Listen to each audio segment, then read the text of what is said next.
Hi అండి. అందరికీ నమస్కారం. ముందుగా వరలక్ష్మి వ్రత శుభాకాంక్షలండి అందరికీను. నిన్న ఈవినింగ్ వరకు కూడా నేను తెల్లారితే పూజ చేసుకోగలనా లేదా, అసలు చేసుకుంటానా లేదా అని చిన్న సస్పెన్స్ ఉండింది. కొన్ని పర్సనల్స్ రీజన్ వల్ల అలాగా అనిపించింది. కానీ నేను యథావిధిగా ప్రతి సంవత్సరం చేసుకున్నట్లే ఈరోజు కూడా నేను ఈ సంవత్సరం కూడా వరలక్ష్మి వ్రత పూజ చేసుకున్నానండి. పూజ చేసుకుంటాను. మాకు ఆనవాయితీ ఏం లేదు కానీ నాకు ఇష్టం అండి. నేను పూజలు చేసుకుంటాను. అలాగే ప్రతి సంవత్సరం చేసుకుంటాను. ఈసారి కూడా అలాగే చేసుకున్నాను. పొద్దున్నే 5:30కి నిద్ర లేచానండి. నిద్ర లేచి తలస్నానం చేసి ఇల్లు గుమ్మాలు శుభ్రం చేసుకొని గుమ్మం పూజించుకున్నాను. తర్వాత ఇంట్లోకి వచ్చేసి ఈ సంవత్సరం అమ్మవారికి శారీ డ్రేపింగ్ చేసుకోవాలి అనుకున్నాను. అలాగే అమ్మవారిని అలంకరించుకున్నాను. ముందుగా శారీ డ్రేపింగ్ చేసి ఆ నగలన్నీ అలంకరించాను. తర్వాత వంట స్టార్ట్ చేశాను. ప్రసాదాలు స్టార్ట్ చేసి అటు ఆ ప్రసాదాలు ఇటు దేవుడు ఫొటోస్ అన్నిటికీ చక్కగా క్లీన్ చేసుకొని గంధం బొట్లు పెట్టేసుకున్నాను.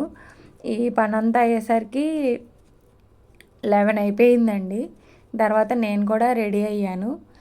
రెడీ అయ్యి ఇంకా శారీ కట్టేసుకొని పిల్లల్ని కూడా రెడీ చేసుకొని వచ్చాను.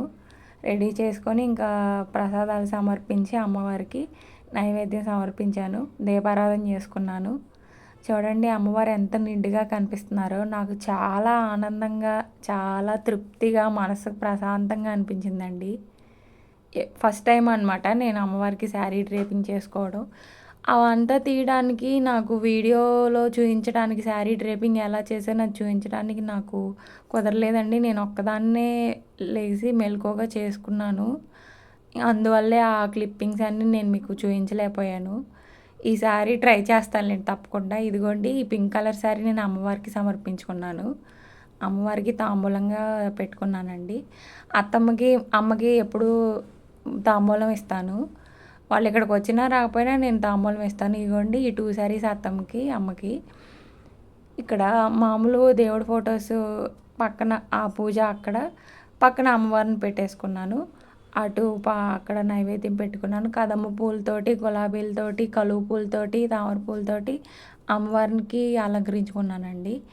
ఏదో నాకు తోచినంత, నాకు ఉన్నంతలో నేను తృప్తిగా చేసుకున్నాను. ఆనందంగా అనిపించింది.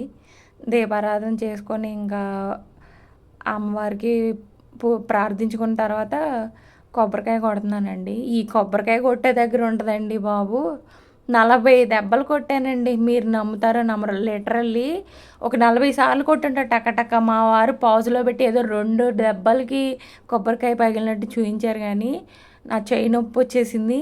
కంగారు కూడా వచ్చింది, బాబోయ్ ఇది ముక్కలు అయిద్దా ఏంటా అని. కానీ బాగా నీట్గా పగిలింది. అదొక ఆనందం నాకు. కొబ్బరికాయ కొట్టేసుకొని ఇంక తర్వాత హారతి ఇచ్చుకున్నాను. పంచహారతి దీపారాధన చేసేది పంచహారతి ఇస్తారు కదండి, అది తీసుకున్నాను అనమాట కొత్తగా. దాంతోటే ఫస్ట్ టైము దాంతో హారతి ఇవ్వటం, అమ్మవారికి పంచహారతి ఇచ్చాను ఈరోజు. నా కూతురు చూసారండి గంట ఎలా మ్రోగిస్తుందో. చిన్ను నాకు చాలా హెల్ప్ చేస్తుందండి, చిన్నపిల్ల అయినా కూడా. మమ్మీ నాకు ఏదైనా చెప్పు నేను హెల్ప్ చేస్తాను అంటామంటే సరే రామ్మ అని చెప్పి దాన్ని కొంచెం నాకు వీలైనంత వరకు, అది చేయగలిగినంత వరకు దాన్ని ఇన్వాల్వ్ చేద్దామని చూస్తుంటాను నేను. పంచహారతి ఇచ్చుకున్నాను. 5 ఒత్తులు వేసుకొని పంచహారతి ఇచ్చాను. ఆవు నెయ్యితో దీపారాధన, హారతి కూడా ఆవు నెయ్యితోటే ఇచ్చాను. తర్వాత మళ్ళీ పచ్చకర్పూరంతో కర్పూర నీరాజనం సమర్పించుకున్నానండి. పంచహారతి దేవుళ్ళకి అందరికి ఇచ్చేసి ఇప్పుడు మళ్ళీ పచ్చకర్పూరంతో దీపారాధన సారీ అండి పచ్చకర్పూరంతో హారతి ఇస్తున్నాను. ఎప్పుడైనా ఫెస్టివల్స్కి ఏదైనా ఇంట్లో చక్కగా పూజ చేసుకున్నప్పుడు ఇలాగా పంచహారతితో ఇవ్వాలి అనేసి కోరిక ఉండేది నాకు. ఆ కోరిక ఈరోజు నెరవేరిందండి. అసలు పూజ చేసుకుంటానా చేసుకోనా అన్న డౌట్ ఉన్న నేను పూజ ఎంతలా చేసుకున్నానంటే అమ్మవారి అనుగ్రహం నా మీద ఉంది అని నేను గట్టిగా నమ్ముతున్నాను. నాకు చాలా ఆనందంగా అనిపించింది. ఇంకా కర్పూరం హారతి కూడా అయిపోయింది. అమ్మవారికి ఇచ్చేలోపే మా చిన్ను హారతి తీసేసుకుంటుంది. ఇంక దేవుళ్ళందరికీ హారతి చూపించాను.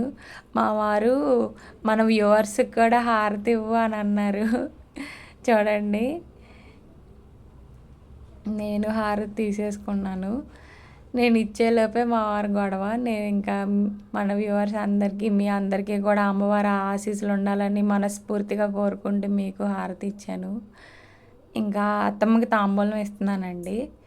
అత్తమ్మకి తాంబూలం ఇచ్చి అత్తమ్మ దగ్గర బ్లెస్సింగ్స్ తీసుకుంటున్నాను. నాకు చాలా ఇష్టం అండి. మేము సింగిల్ ఫ్యామిలీ అయిపోయి ఒక్కళ్ళమే ఉంటూ నాకు చాలా బాధగా అనిపించేది. పెద్దోళ్ళు ఉంటే ఇలాగే ఆనందంగా ఉండొచ్చు కదా అని అనిపిస్తుందండి నాకు. నిజంగా మరి మీరేమనుకుంటారో కానీ నేనైతే నిజమే చెప్తున్నాను. వీడియో గురించి ఏదో మెప్పించేయాలి అని కాదండి. నాకు అలా ఇష్టం. మేము ఇంకా మా వారు నేను ఇద్దరం కలిసి అత్తమ్మ దగ్గర బ్లెస్సింగ్స్ తీసుకున్నాము. తర్వాత మా వారికి సెలబ్రేషన్ టైం అనమాట. మా వారి దగ్గర కూడా పాదాలకు నమస్కారం చేసుకొని బ్లెస్సింగ్స్ తీసుకుంటున్నాను. అలా ఏం కాదులేండి. నేను ఏదో జోక్‌గా అంటున్నాను. ప్రతి వరలక్ష్మి వ్రతంకి నేను మా వారి దగ్గర బ్లెస్సింగ్స్ తీసుకుంటాను. మా వారి బ్లెస్సింగ్స్, మీ బ్లెస్సింగ్స్, అందరి బ్లెస్సింగ్స్ మా మీద ఉండాలని మనస్ఫూర్తిగా కోరుకుంటున్నానండి. తర్వాత మా పిల్లలు కూడా వచ్చారు. పిల్లలకి కూడా బ్లెస్సింగ్స్ ఇస్తున్నా. హనీఫ్ ఏమో గొడవ, అక్షింతలు తినేస్తానంటాడు. ఓఫీ, చిన్ను ఏమో ఆ బ్లెస్సింగ్స్ తీసుకుంది. అంతేనండి. మీ అందరికీ వీడియో నచ్చిద్దని కోరుకుంటున్నాను. Thank you.